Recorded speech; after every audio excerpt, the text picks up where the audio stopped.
Picture this. Las Vegas, the bright lights of the UFC Performance Institute, a cocky 23-year-old prospect named Jake the Hurricane Morrison stands in the center of the octagon, shadowboxing with the kind of arrogance that makes your blood boil. He's undefeated, 6 knockouts in 6 fights. The cameras love him, the sponsors are lining up, and he knows it.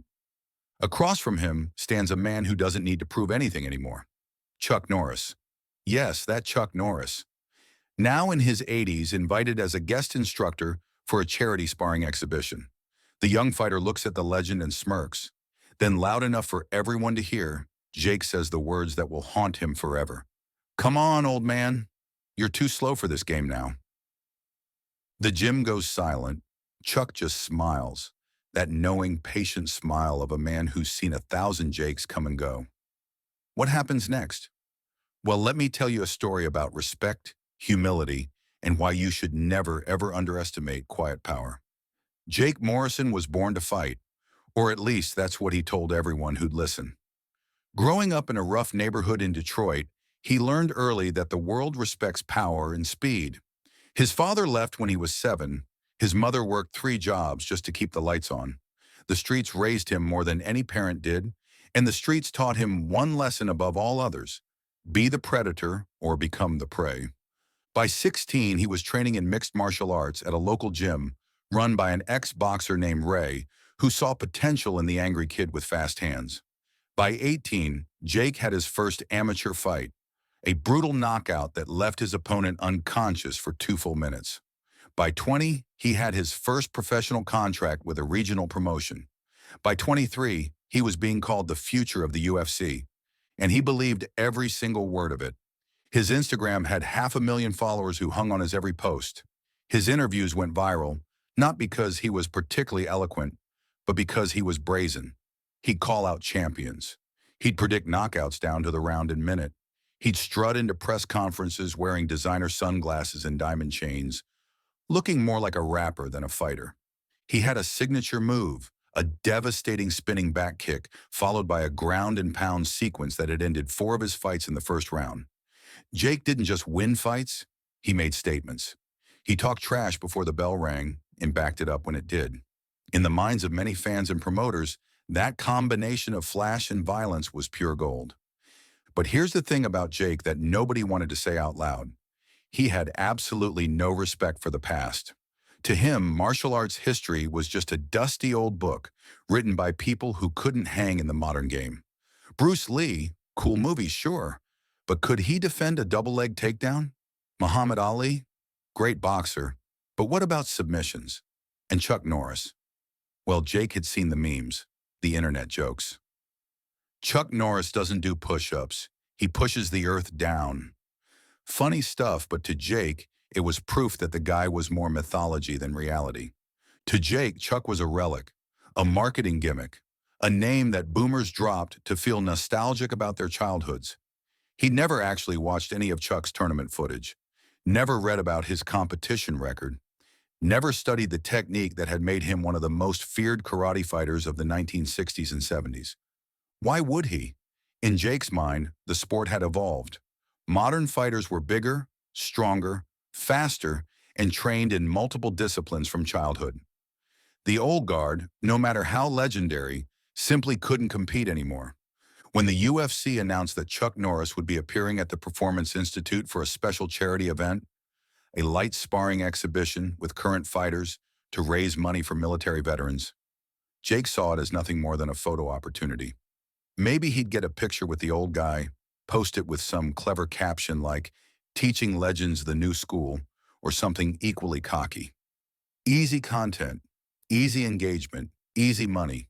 What he didn't expect was to be personally chosen as Chuck's sparring partner. "It'll be great for your profile," his manager, a fast-talking agent named Dennis, said over the phone. "Think about it, Jake. The legend passing the torch to the future. Young lion meets old lion. The media will absolutely eat it up. Plus, it's for charity, so you'll look good, and Chuck gets to do his thing. Win-win." Jake agreed immediately, but privately he was already planning his angle. He'd go easy on the old man, of course. Make it look competitive but respectful.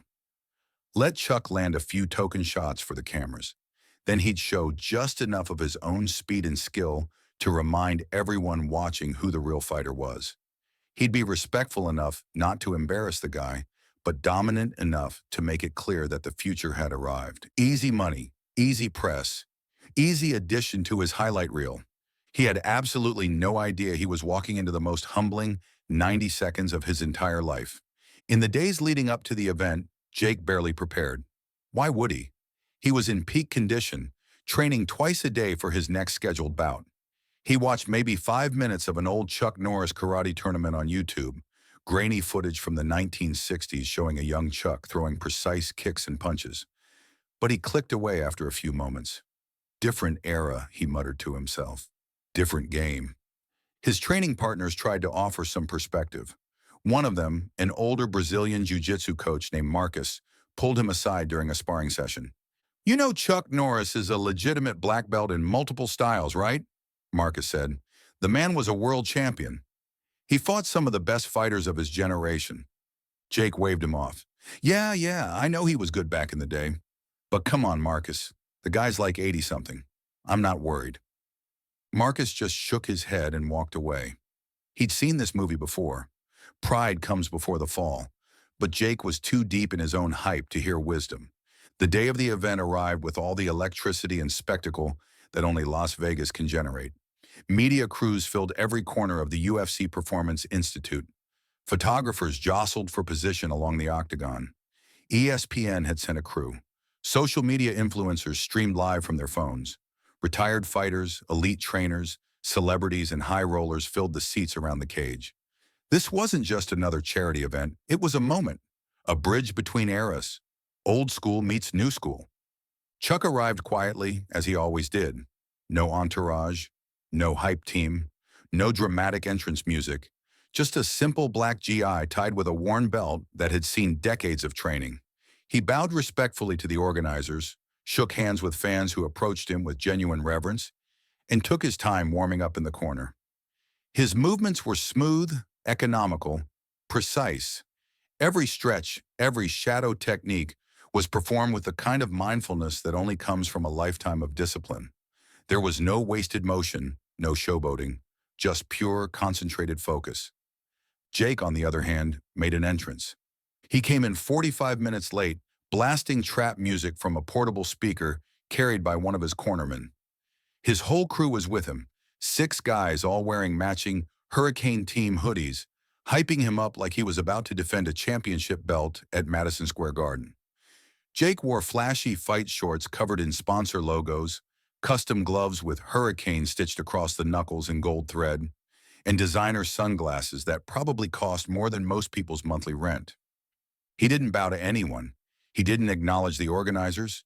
He strutted through the gym, throwing shadow punches and talking loudly about his upcoming fight, his training camp, his new endorsement deal.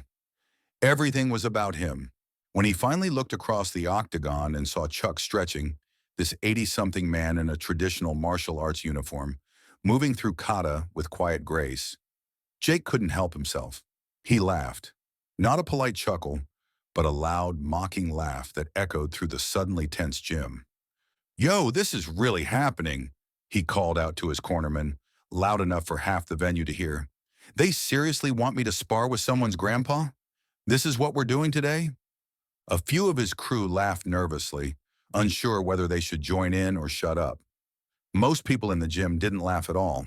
They knew who Chuck was, what he'd accomplished. The decades of discipline, the world championships, the action films that had inspired millions, the schools he'd opened, the philanthropy, the mastery of Tang Soo Do, Brazilian Jiu-Jitsu, Judo, and countless other martial arts.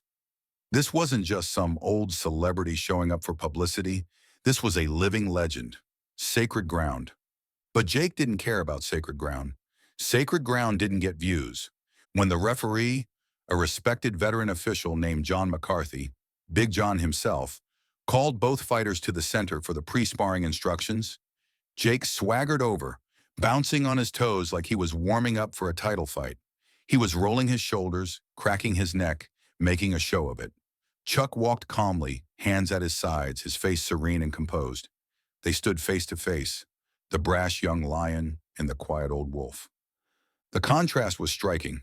Jake was 6 feet 2, about 185 pounds of lean muscle, covered in tattoos, his hair styled in a trendy fade. Chuck was shorter, probably around 170 pounds now. His hair silver, his face lined with age but his eyes sharp and clear. "All right, gentlemen," Big John said in his authoritative baritone. "Keep it light. This is an exhibition for charity. Touch sparring, no hard contact, no takedowns. Let's make it fun and respectful for everyone here. We good?" Jake nodded, but his eyes were already scanning the crowd, looking for cameras, making sure his angles were good. Chuck nodded once, his gaze steady and focused. Then Jake, in a moment of pure ego-driven stupidity, decided to make his statement. He looked Chuck up and down with an exaggerated expression of concern and said, loud enough for the front rows, the cameras, and the live stream to hear, "Come on, old man. You're too slow for this game now. Try to keep up, yeah? I'll go easy on you." The gym went completely silent. It was the kind of silence that makes your skin prickle with secondhand embarrassment. Fighters in the crowd exchanged glances. Coaches shook their heads. Someone whispered, "Oh, he didn't just..." Chuck didn't react with anger. He didn't fire back with a witty retort. He didn't even look offended. He just looked into Jake's eyes with an expression that was hard to read. Something between disappointment and compassion. Chuck nodded once, a slight bow of respect, and touched gloves with Jake. Then he turned and walked calmly back to his corner. Jake grinned at the crowd, raising his arms like he'd already won, soaking in the attention. Some people in the audience were shaking their heads in disgust. Others were pulling out their phones, already typing tweets about the disrespect. But Jake didn't care. In his mind, he'd just set the stage perfectly.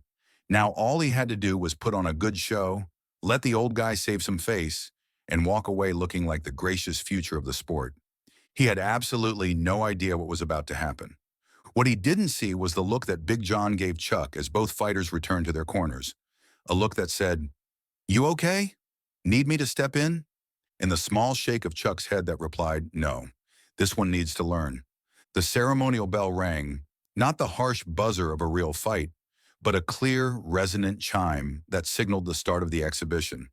The crowd leaned forward in their seats, some with anticipation, others with dread for what Jake had brought upon himself. Cameras from a dozen angles zoomed in. The live stream chat exploded with comments. Jake immediately began bouncing, circling, showing off his footwork with exaggerated movement. His hands were up, but loosely, confidently. He threw a few quick jabs into the air, demonstrating his speed for the audience. Every movement screamed, "Look at me! Look how fast I am! Look how sharp!" Chuck stood in the center of the octagon, barely moving. His stance was traditional, weight evenly distributed, hands raised in a classical guard, elbows in tight. He wasn't bouncing, wasn't circling, wasn't playing to the crowd. He was simply present, grounded, watching.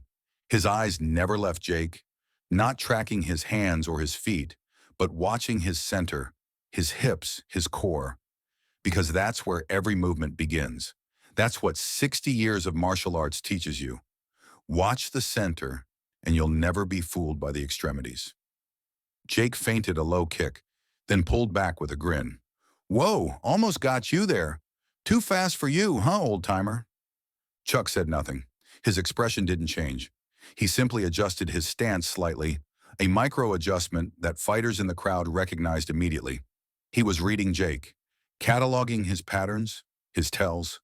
Jake circled again, this time throwing a lazy jab toward Chuck's shoulder, not meant to land, just to test the distance, to see how the old man would react. Would he flinch, back up, close his eyes? Chuck slipped it with the smallest movement of his head, maybe 2 inches.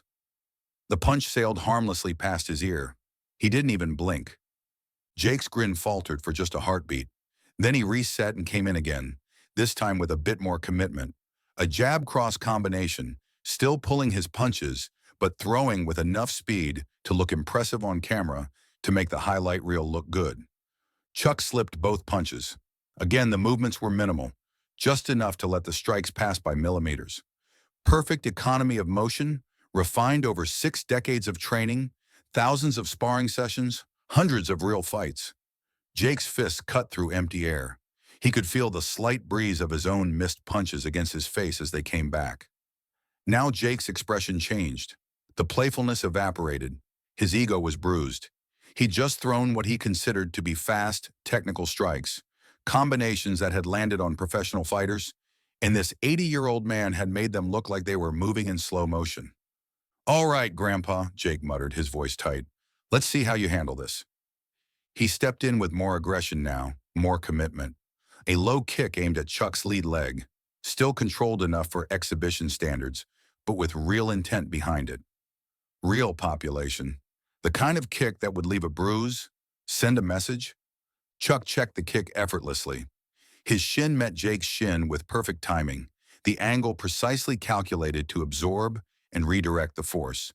The impact made a sharp crack that echoed through the gym like a gunshot. Jake winced and immediately hopped back. That had hurt. His shin was stinging like he'd kicked a steel post wrapped in leather. He glanced down briefly, expecting to see Chuck's shin red or swelling. But Chuck just reset his stance, weight balanced, completely unfazed. Before Jake could fully process what had just happened, Chuck moved. Not with flashy speed, not with youthful explosiveness, but with something far more unsettling: efficiency.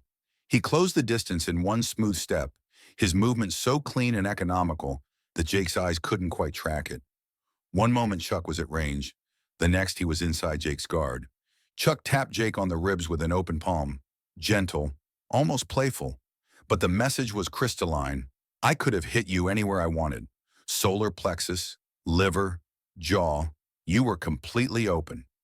Jake stumbled back, his face flushing red with a mixture of shock and embarrassment. The crowd murmured, quiet exclamations, gasps, a few appreciative sounds from the fighters who understood what they'd just witnessed. Jake looked around wildly, at the cameras, at his crew in his corner, at the crowd, and saw something he absolutely could not stand. People were impressed by Chuck, not him. People were leaning forward, whispering to each other, pointing. A few fighters were nodding with respect. One was even applauding softly. Jake's embarrassment curdled instantly into anger. His face went from red to nearly purple. His jaw clenched. This was supposed to be his moment, his spotlight, and this old man was stealing it. "You want to go for real, old man?" Jake hissed under his breath, barely audible. "Is that what you want? You want me to stop going easy?" Chuck's expression didn't change. No anger, no fear, no ego rising to meet Jake's challenge. He simply reset his stance, hands up, and waited. Patient, centered, ready. And that patience, that absolute Zen-like calm, made Jake even angrier. That's when Jake Morrison made the biggest mistake of his young, promising career. He decided to stop holding back. To understand what happened next, you need to understand who Chuck Norris really is. Not the meme, not the action movie star, not the punchline to 1,000 internet jokes. The man, the warrior, the teacher. Born Carlos Ray Norris in 1940 in Ryan, Oklahoma, Chuck grew up in poverty that most modern Americans can't even imagine. His father was an alcoholic who drifted from job to job, town to town, dragging the family along in his wake. There was never enough food, never enough money, never enough stability. Chuck was shy, insecure, bullied mercilessly at school for being small and poor and quiet. He had no confidence, no direction, no idea who he was or who he could become. When he joined the Air Force at 18 and was stationed at Osan Air Base in South Korea, he discovered Tang Soo Do, a Korean martial art that would fundamentally change the trajectory of his entire life. He didn't start training because he was naturally talented. He started because he was desperate. Desperate for something to give him structure, discipline, purpose, self-respect.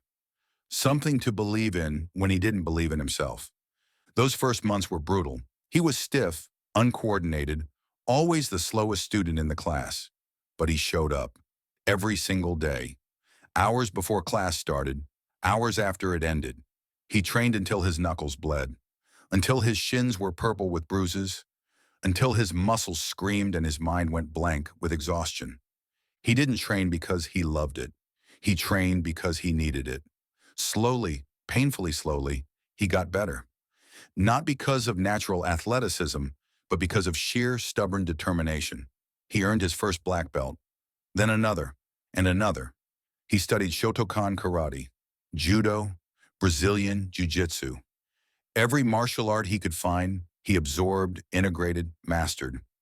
By the time he returned to the United States, Chuck Norris was no longer the shy, insecure boy who'd left. He was a black belt, a warrior, a man with purpose. He began competing. At first he lost, a lot. He'd face natural athletes with faster reflexes and better coordination, and they'd beat him. But Chuck had something they didn't: absolute, unbreakable will. He studied his losses, analyzed what went wrong, trained harder, came back better. He fought in tournament after tournament. Slowly, his record improved. He started winning, then winning consistently, then dominating. By the late 1960s, Chuck Norris was one of the most respected and feared karate fighters in the world. He held the professional middleweight karate champion title for 6 consecutive years, undefeated. He'd fought legends, fought in front of thousands, earned the respect of every serious martial artist on the planet. But here's what made Chuck different from almost every other champion. He never forgot where he came from. He never forgot being the weak kid, the insecure teenager, the slow beginner who got beat up in sparring. He remembered what it felt like to be humbled. And he remembered the teachers who'd helped him up, dusted him off, and taught him not just how to fight, but why to fight. Not for glory, not for ego, but for self-mastery, for discipline, for the privilege of becoming something greater than you were yesterday. And through it all, through decades of competition and teaching and film work and philanthropy, Chuck lived by one unshakable principle. Martial arts is not about defeating others. It's about mastering yourself. Chuck had seen 1,000 cocky young fighters walk into his schools over the years. He'd been one himself once upon a time when winning tournaments started going to his head. But a wise teacher had pulled him aside and taught him the same lesson he was about to teach Jake. Arrogance is just fear wearing a mask. Real strength doesn't need to announce itself.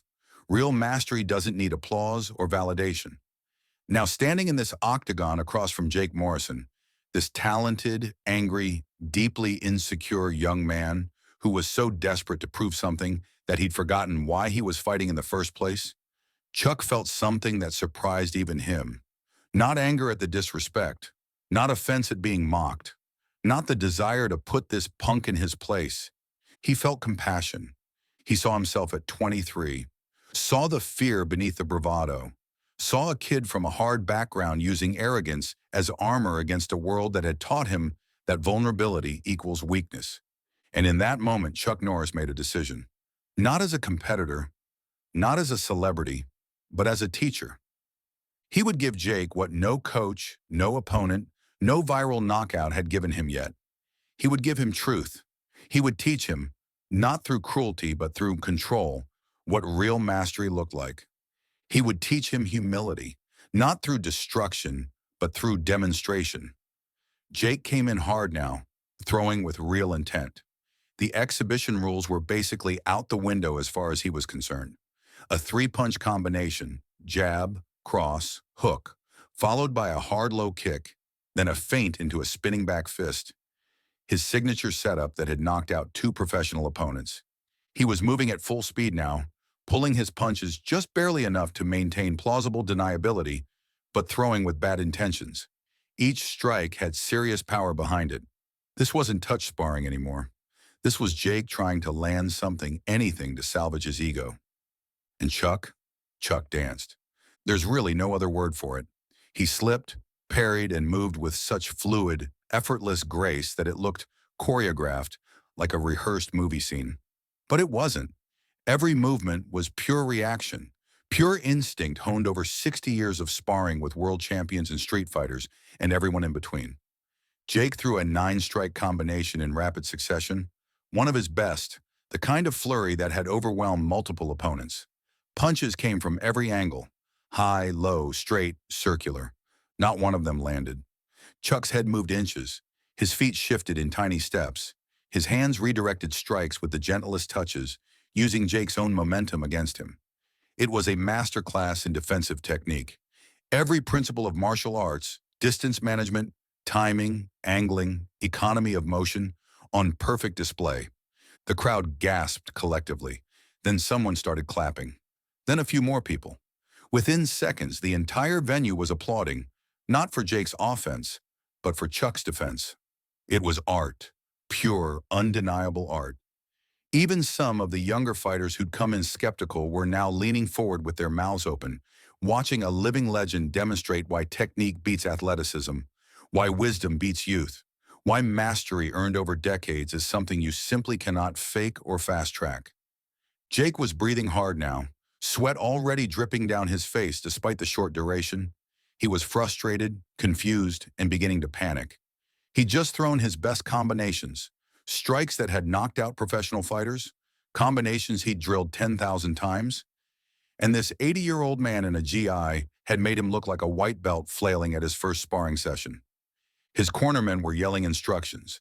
"Set it up, Jake! Use your range!" But Jake couldn't hear them over the roaring in his own ears, the sound of his ego crashing down around him. Chuck stepped back slightly and lowered his hands just a fraction, a gesture of peace that said, "Enough. You've learned what you need to learn. We can stop this now with your dignity intact." But Jake's ego was in complete control now, overriding every rational thought. He couldn't accept what was happening, couldn't accept being shown up. Not here, not on camera, not in front of everyone. He reset his stance, breathing hard, and stepped in one more time. This time he threw a wild, looping overhand right with real power behind it, far beyond what was appropriate for an exhibition, far beyond good sportsmanship or common sense. It was a punch thrown in desperation and anger, the kind that could seriously hurt someone. And that's when Chuck stopped teaching and started demonstrating. In one fluid motion, so fast that many people in the crowd missed it entirely, Chuck slipped the punch, trapped Jake's extended arm, and executed a standing joint lock from Tang Soo. Do that left Jake completely frozen in place, up on his toes, his face contorted with pain and shock. It wasn't violent. Chuck didn't wrench the arm or crank it. He didn't need to. The lock was just complete. Total control. Jake's arm was trapped at the elbow and wrist in a position where any resistance would mean dislocation, and his body knew it instinctively. He was completely helpless, a puppet whose strings had been cut. Chuck held him there for exactly 2 seconds, long enough for Jake to feel how utterly outclassed he was, how completely at Chuck's mercy, how close he'd come to real injury.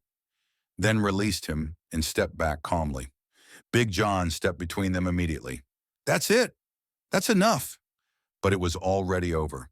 Jake stood there in the center of the octagon, chest heaving, his arm still tingling from the lock, staring at Chuck with an expression that had transformed completely. Gone was the arrogance. Gone was the smirk. What remained was shock, disbelief, and underneath it all, deep, burning shame. Chuck bowed respectfully, as he always did at the end of every training session, every bout, every interaction, a bow that honored the martial arts, the opportunity to teach, and even the student who just disrespected him. Then he walked calmly back to his corner, as composed and humble as when he'd entered. The crowd erupted, standing ovation, cheers, cameras flashing from every direction, fighters on their feet, clapping and shouting.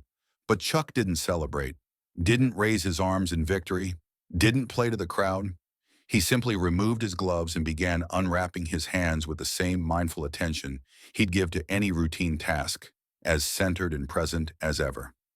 Jake stood frozen in the center of the octagon, suddenly hyper-aware that everyone was watching, that the cameras had caught everything, that this moment would be on social media within minutes, that he'd just been outclassed in the most public, humiliating way possible, not by someone in his weight class, not by a current champion, but by a man nearly 60 years his senior who'd barely broken a sweat. The whole thing hadn't even lasted 2 minutes, 90 seconds maybe. 90 seconds that had just redefined Jake Morrison's entire career, his entire self-image, his entire understanding of what it meant to be a martial artist. He'd called a legend too slow, and before the round even officially ended, he'd learned exactly how wrong a person could be. The locker room was deathly quiet. Jake sat alone on a cold metal bench, still wearing his fight shorts and gloves, staring at the concrete floor like it held the answers to questions he didn't know how to ask. His cornermen and crew had tried to spin it at first. "Hey man, that was against a legend. You did great." But Jake had waved them away with a violence in his gesture that made them back up and leave. He needed to be alone, needed to sit with what had just happened. The image kept replaying in his mind on an endless loop. Chuck's movements, the ease with which he'd controlled the entire exchange. The way every one of Jake's techniques had been read, anticipated, nullified. The way Chuck had looked at him afterward, not with triumph or satisfaction, but with something that felt so much worse: pity. Jake had spent his entire life building an identity around being the toughest, the fastest, the best. He'd survived a childhood that would have broken other kids. He'd fought his way out of poverty through sheer will and violence. He'd built a career on being the predator, never the prey. And in 90 seconds, all of that had been stripped away. Not by someone trying to destroy him, not by some rival looking to take his spot, but by an 80-year-old man who'd barely tried, who'd treated the whole thing like a teaching moment, who'd been so clearly, painfully in control that it wasn't even a contest. Jake's hands were shaking. He pressed them together to make them stop, but they kept trembling. There was a soft knock on the door. Jake didn't answer. He just sat there, hoping whoever it was would take the hint and leave. The door opened anyway. Chucknorris stepped inside, now wearing simple street clothes, faded jeans, a button-down shirt, comfortable sneakers. He looked even less intimidating than before. Just a kind-faced older man with smile lines around his eyes. He carried 2 bottles of water. "Mind if I sit?" Chuck asked, his voice gentle. Jake wanted to say no, wanted to tell him to get out, to leave him alone, but he couldn't. His voice wouldn't work. He just nodded, a tiny movement. Chuck sat down on the bench next to him, leaving a respectful distance between them. He set one water bottle on the bench between them, opened the other, took a sip. For a long moment, neither of them spoke. Finally, Chuck said, "You're very talented, Jake." Jake let out a bitter, broken laugh. "Yeah, sure felt like it out there." "I'm serious," Chuck continued, his tone earnest. "You have speed. Real speed. Power. Good instincts. You've clearly worked incredibly hard to get where you are. That takes real dedication." "Then why—" Jake's voice cracked. He swallowed hard. "Why did you make me look like that? Like I was nothing?" Chuck was quiet for a moment. "Because you needed to see something, and I needed to show it to you." "Show me what?" Jake's voice was raw. "That I'm trash? That I don't know anything?" "No," Chuck said firmly but kindly. "That you're afraid?" Jake's head snapped up. "What? All that bravado, the trash talk, the disrespect, the need to be the loudest person in every room." Chuck turned to look at Jake directly. "That's not confidence, Jake. That's fear. You're terrified that if you stop proving yourself for even a second, people will see through it. They'll see that you're not as invincible as you pretend to be, so you keep the mask on. Keep attacking. Keep talking. Because as long as you're on offense, no one can see that you're actually defending yourself from your own doubts." The words hit Jake like body shots, each one landing clean. He wanted to argue, to defend himself, but he couldn't, because somewhere deep down, in a place he usually kept locked away, he knew Chuck was absolutely right. Chuck continued, his voice taking on a quality that reminded Jake of the grandfather he'd never had. "I've trained thousands of fighters in my life, Jake, taught in dojos all over the world. And I can tell you this with absolute certainty. The ones who talk the most are always the ones who believe in themselves the least. Real strength doesn't need an audience. Real confidence doesn't need to tear others down. Real mastery doesn't need constant validation." "So what am I supposed to do?" Jake asked quietly. "Just be humble? Pretend I'm not good?" "No," Chuck said with a small smile. "Be honest. Be good, truly good, and let that speak for itself. Respect the people who came before you, who paved the road you're walking on, because someday you'll be the one people are measuring themselves against. And when that day comes, Wouldn't you want them to remember you as someone who lifted others up? Someone who made the sport better?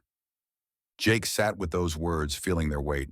He thought about his career, his interviews where he'd trashed opponents, dismissed legends, the way he'd treated training partners, cornermen, even fans. "I've been a jerk," he said finally. Chuck chuckled softly. "We've all been there, son. Every single one of us who's ever stepped into a ring or a cage. Pride is part of being a fighter. You need some of it to compete. But when pride becomes arrogance, when it stops being fuel and starts being a wall between you and growth, that's when it becomes a problem. The question isn't whether you've made mistakes. Everyone makes mistakes. The question is, what are you going to do about it now?" Jake looked up at Chuck, really looked at him for the first time, saw the lines on his face that spoke of decades lived fully, saw the calmness in his eyes that came from having nothing left to prove, saw the genuine kindness in his expression, and Jake realized something that hit him harder than any punch. This man had just given him an incredible gift. Chuck could have really hurt him out there, could have broken his arm in that lock, but he hadn't. He'd controlled the situation perfectly, taught the lesson without causing injury, made the point without ending Jake's career. Chuck had shown him mercy wrapped in mastery. "Could you?" Jake hesitated. "Could you teach me? Really teach me? Not just techniques, but whatever it is you have. That thing that makes you so calm, so sure." Chuck's smile widened. "You just had your first real lesson, Jake.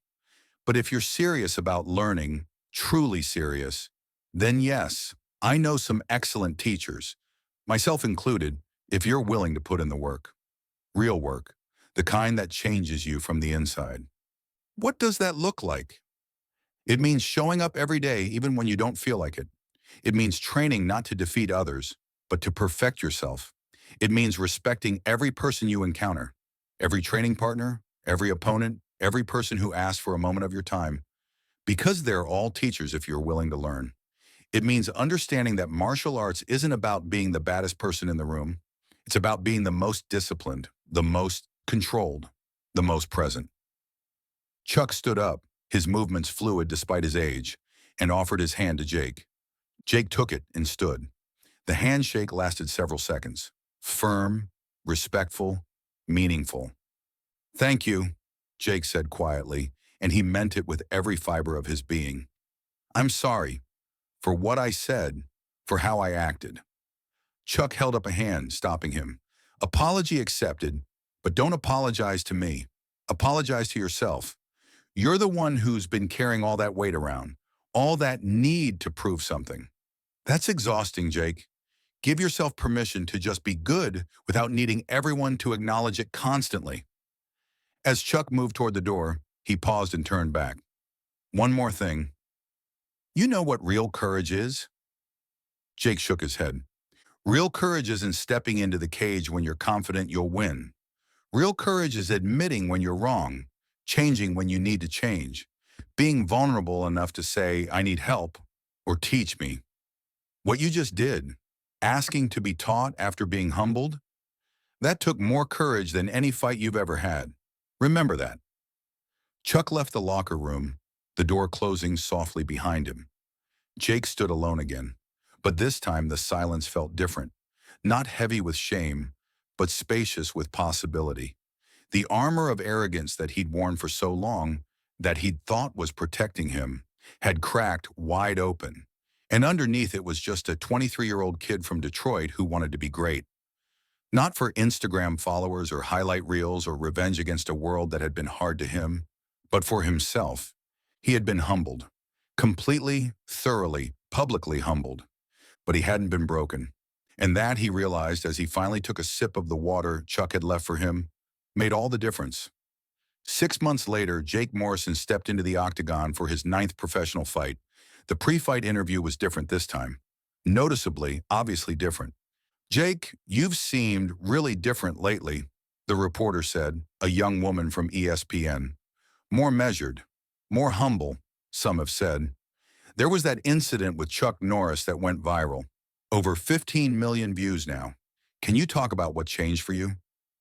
Jake smiled, a real smile. genuine, and unforced. I learned that being the loudest person in the room doesn't make you the strongest, and I learned it from someone who didn't need to say a single word to prove his point. Chuck Norris showed me what real mastery looks like, and it's nothing like what I thought it was. You've been training with him, we've heard? Every week. He's introduced me to some incredible teachers too, not just in martial arts, but in philosophy, in mindfulness, in what it means to be a complete martial artist rather than just a fighter. I've learned more in 6 months than I did in my whole career before that. Any message for your opponent tonight? The old Jake would have launched into a tirade. The new Jake just nodded respectfully. He's a tough competitor. I've studied his fights. It's going to be a war. But I'm ready. Not ready because I've been talking about it. Ready because I've been doing the work. He won that fight, a unanimous decision after 3 hard rounds. And the next fight, and the one after that, his record improved to 12-0.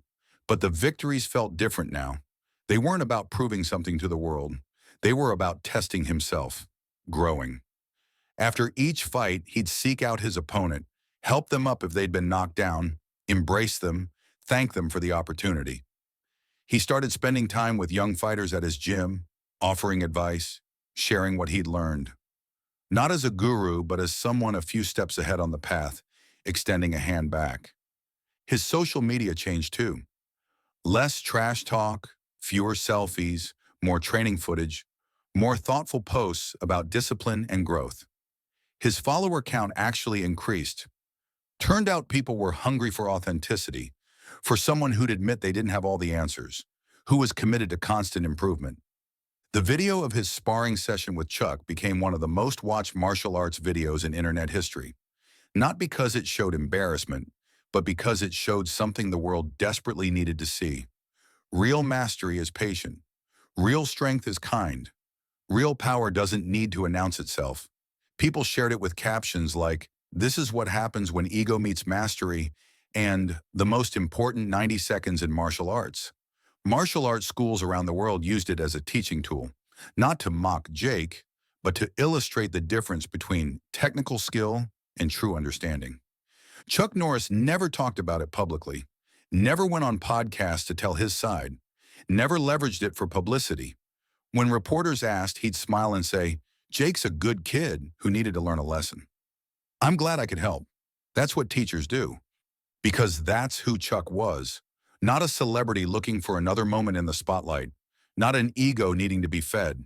Just a teacher who'd seen a talented young man heading down a destructive path and had lovingly, decisively redirected him. A year after the incident, Jake was scheduled to fight for a title eliminator, a bout that would determine his next shot at a championship. Before the fight, a reporter asked him if he felt pressure, if he felt like he had something to prove. Jake thought carefully before answering. "I used to feel like I had everything to prove, every single second of every single day," he said.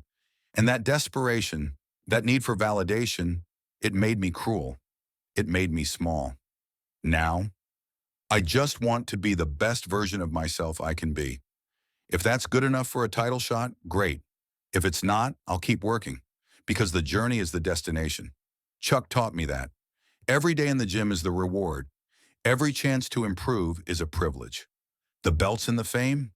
Those are just side effects of doing the work for the right reasons. He won that fight too. Knockout in the second round. Clean, technical, respectful. And when they announced his victory, Jake didn't showboat or talk trash. He went to his opponent first, made sure he was okay, helped him to his feet, embraced him. Then he found the camera, looked directly into it, and said 6 words. "Thank you, Chuck. I'm still learning." Here's the truth that Jake Morrison learned that day in Las Vegas, and that all of us need to carry with us. The people who have nothing to prove are often the most dangerous. Not because they're looking for a fight, but because they've already fought all the battles that matter. The ones inside themselves. They've conquered their egos. They've mastered their fears. They've done the work that most people spend their whole lives avoiding. The quiet ones, the humble ones. The ones who've already walked the path you're just starting on and learned lessons you can't even imagine yet. They don't need to tell you they're skilled. Their skill speaks in every economical movement, every patient response, every moment of composed presence. Underestimate them at your peril. Disrespect them at your cost. And if you're very, very lucky, if you're open enough and humble enough to receive it, they'll be patient enough to teach you why respect matters before the world teaches you the hard way. Jake Morrison called a veteran too slow and regretted it before the round even ended. But that regret became the catalyst for transformation. That moment of public humiliation became the doorway to private growth. That viral video of his ego being checked became the beginning of his real education as a martial artist. Because here's what 90 seconds with Chuck Norris taught him. True strength isn't about how hard you can hit. It's about how much you can grow. Real confidence doesn't need to tear others down. Real mastery doesn't perform for cameras or crowds. It simply is, present and powerful and patient, waiting for those who are ready to learn. In a world that celebrates loudness, be quiet power. In a culture that worships arrogance, be humble strength. In an age that confuses confidence with cruelty, be the person who lifts others up instead of pushing them down. Because legends don't need to announce themselves. They don't need to prove anything. They just show up, do what they do with excellence and grace, and remind you, often without saying a single word, why they became legends in the first place. Jake learned his lesson. The question is, will you learn it before you need to be taught the hard way? Real strength is quiet. Real power is patient. And the greatest victory you'll ever achieve isn't over another person. It's over the worst parts of yourself. Never underestimate the quiet power of those who have nothing left to prove. Because true masters don't need to announce themselves. They just show up and remind you in the most profound way possible why mastery is earned over decades, not downloaded overnight.